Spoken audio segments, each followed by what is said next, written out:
পুরোদমে Iran, Israel এবং ফিলিস্তিন যুদ্ধ চলছে, জানিয়ে দিব আমাদের হাতে থাকা সর্বশেষ আন্তর্জাতিক সংবাদ।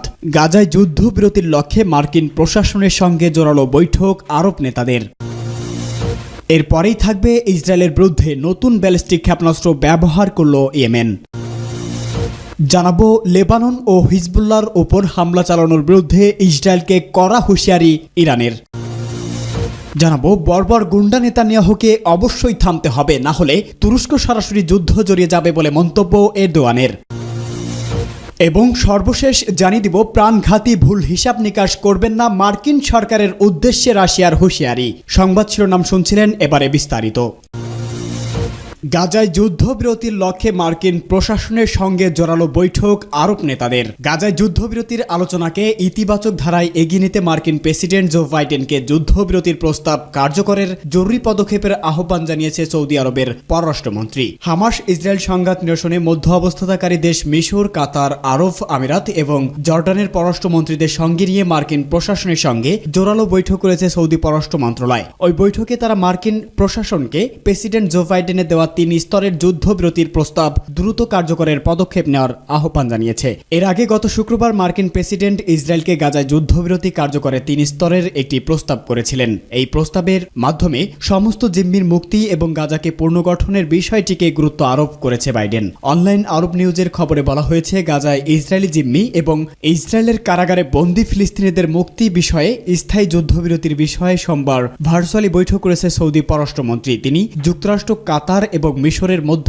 অবস্থাকারীদের সঙ্গে আলাপ করেছে। ওই বৈঠকে তিনি গাজায় সংঘাতের একটি স্থায়ী সমাধানের উপর জোর দিয়েছে। এমন সময় জর্দান, আরব আমিরাত এবং মিশরের পররাষ্ট্রমন্ত্রীরা তাকে সমর্থন করেছে। বৈঠকে মন্ত্রীরা বলেন, ইসরায়েলি বাহিনীকে অবশ্যই গাজা নির্বিচারে মানুষ হত্যা বন্ধ করতে হবে এবং সেখানে মানবিক সহায়তার প্রবেশের যে অবরোধ রয়েছে তা তুলে দিতে হবে। এছাড়া গাজায় গত 8 মাসে যে সকল ফিলিস্তিনিরা বাস্তুচ্যুত হয়েছে তাদেরকে নির্বিঘ্নে তাদের নিজ আবাসস্থলে ফিরে যাওয়ার নিশ্চিত করতে হবে বলেও জোর দিয়েছে মধ্য অবস্থাকারী দেশগুলো পররাষ্ট্রমন্ত্রীরা। গাজা উপত্যকা থেকে ইসরায়েলি বাহিনীকে সরিয়ে নিতে এবং উপত্যকাটিতে পুনর্গঠনের দ্রুত পদক্ষেপ নেওয়ার জোর দাবি জানিয়েছে তারা। ইসরায়েলের স্থায়ী সমাধানের লক্ষ্যে 2 রাষ্ট্রনীতি বাস্তবায়নের কার্যকর ভূমিকা পালনে মার্কিন প্রশাসনকে জোরালো পদক্ষেপ নেওয়ার আহ্বান জানিয়েছে আরব দেশগুলোর নেতারা। ইসরায়েলের বিরুদ্ধে নতুন ব্যালিস্টিক ক্ষেপণাস্ত্র ব্যবহার করল ইয়েমেন। ইয়েমেনের সামরিক বাহিনী ইহুদিবাদী ইসরায়েলের একটি সামরিক লক্ষ্যবস্তুতে নতুন ব্যালিস্টিক ক্ষেপণাস্ত্র দিয়ে হামলা চালিয়েছে। ইয়েমেনের সামরিক বাহিনীর মুখপাত্র ব্রিগেডিয়ার জেনারেল ইয়াহিয়া সারি এই ঘোষণা দেন। তিনি জানান, প্যালেস্টাইন ব্যালিস্টিক মিসাইল নামে নতুন ক্ষেপণাস্ত্র দিয়ে ইসরায়েল অধিকৃত এলাইথ বন্দরে একটি সামরিক স্থাপনায় হামলা চালানো হয়েছে। ইয়েমেনের সামরিক বাহিনী এই প্রথম এ ধরনের ক্ষেপণাস্ত্র ব্যবহার করল। ইয়াহিয়া সারি বলেন, এই ক্ষেপণাস্ত্র ব্যবহারের মাধ্যমে অভিযানের মূল লক্ষ্য অর্জিত হয়েছে। গত 7 অক্টোবর থেকে ইহুদিবাদী ইসরায়েল ফিলিস্তিনের অবরুদ্ধ গাজা উপত্যকায় বর্বর আগ্রাসন ও গণহত্যা চালিয়ে আসছে। এর প্রতিবাদে এবং ফিলিস্তিনি যোদ্ধাদের প্রতি সংহতি জানিয়ে ইয়েমেনের সামরিক বাহিনী ইহুদিবাদী ইসরায়েলের বিরুদ্ধে একের পর এক হামলা চালিয়ে যাচ্ছে। এছাড়া লোহিত সাগর এবং ভারত মহাসাগর অঞ্চল দিয়ে চলাচলকারী ইসরায়েলি জাহাজের উপর হামলা চালাচ্ছে ইয়েমেনের সেনারা। এতে ইহুদিবাদী ইসরায়েলের অর্থনৈতিক মারাত্মকভাবে চাপের মুখে পড়েছে।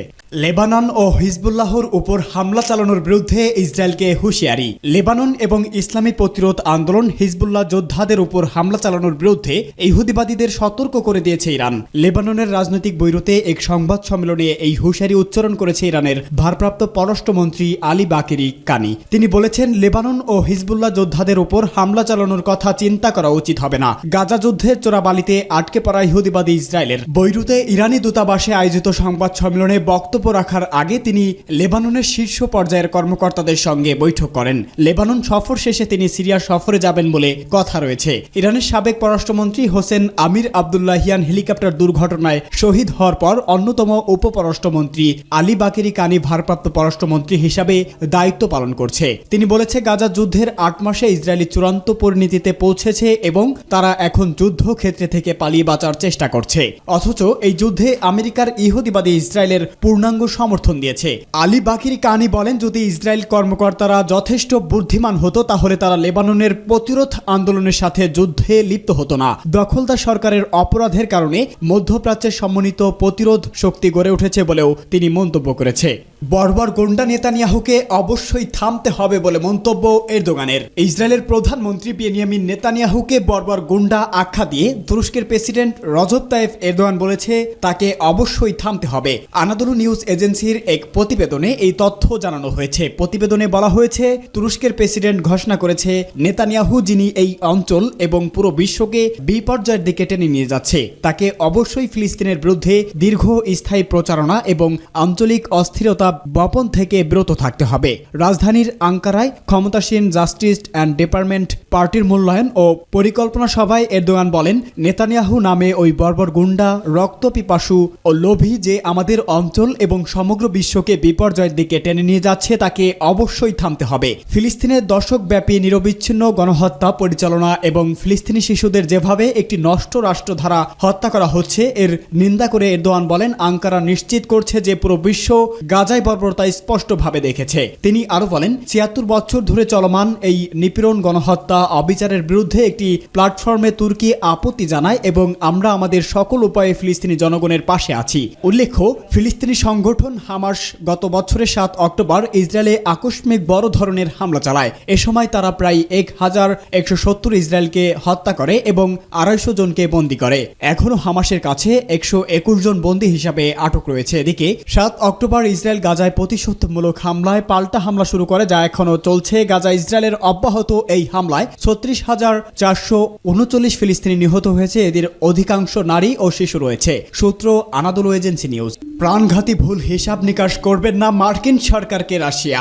ইউক্রেন যুদ্ধে প্রাণঘাতী ভুল হিসাব নিকাশ না করার জন্য মার্কিন কর্মকর্তাদের নতুন করে হুঁশিয়ারি দিয়েছে রাশিয়া। ইউক্রেনকে দীর্ঘ পাল্লার ক্ষেপণাস্ত্র সরবরাহ এবং তা দিয়ে রাশিয়ার বিরুদ্ধে হামলা চালানোর জন্য কিয়েভকে অনুমতি দেওয়ার পর রাশিয়ার পক্ষ থেকে এই হুঁশিয়ারি উচ্চারণ করা হলো। মার্কিন প্রেসিডেন্ট জো বাইডেন কিয়েভকে দীর্ঘ পাল্লার অস্ত্র ব্যবহারের অনুমতি দেন। এর পরপরই জার্মানি ও তাদের সরবরাহ করা দীর্ঘ পাল্লার ক্ষেপণাস্ত্র ও গোলাবারুদ রাশিয়ার বিরুদ্ধে ব্যবহার করতে ইউক্রেন সরকারকে অনুমতি দেয়। এছাড়া ফ্রান্স এবং ব্রিটেন আগেই তাদের অস্ত্র ব্যবহার করে রাশিয়ার অভ্যন্তরে হামলা চালানোর জন্য ইউক্রেনকে সবুজ সংকেত দিয়েছে। এই সম্পর্কে রাশিয়ার অন্যতম উপপররাষ্ট্রমন্ত্রী সের্গেই রিয়াভকভ গতকাল বলেন, যদি আমেরিকা রাশিয়ার হুঁশিয়ারি উপেক্ষা করে ইউক্রেনকে দীর্ঘ পাল্লার অস্ত্র সরবরাহ করে এবং সেগুলো রাশিয়ার বিরুদ্ধে ব্যবহারের অনুমতি দেয়, তাহলে আমেরিকাকে প্রাণঘাতী পরিণতি বহন করতে হবে। রিয়াভকভ বলেন, আমি মার্কিন কর্মকর্তাদের এমন ভুল হিসাব নিকাশের ব্যাপারে সতর্ক করব যা প্রাণঘাতী পরিণতি ডেকে আনবে। রাষ্ট্রীয় সংবাদ সংস্থা রিয়া নাভস্তি এই খবর দিয়েছে। গত সপ্তাহে রুশ প্রেসিডেন্ট ভ্লাদিমির পুতিন পাশ্চাত্যকে হুঁশিয়ারি উচ্চারণ করে বলেছে, আপনারা আগুন নিয়ে খেলবেন না।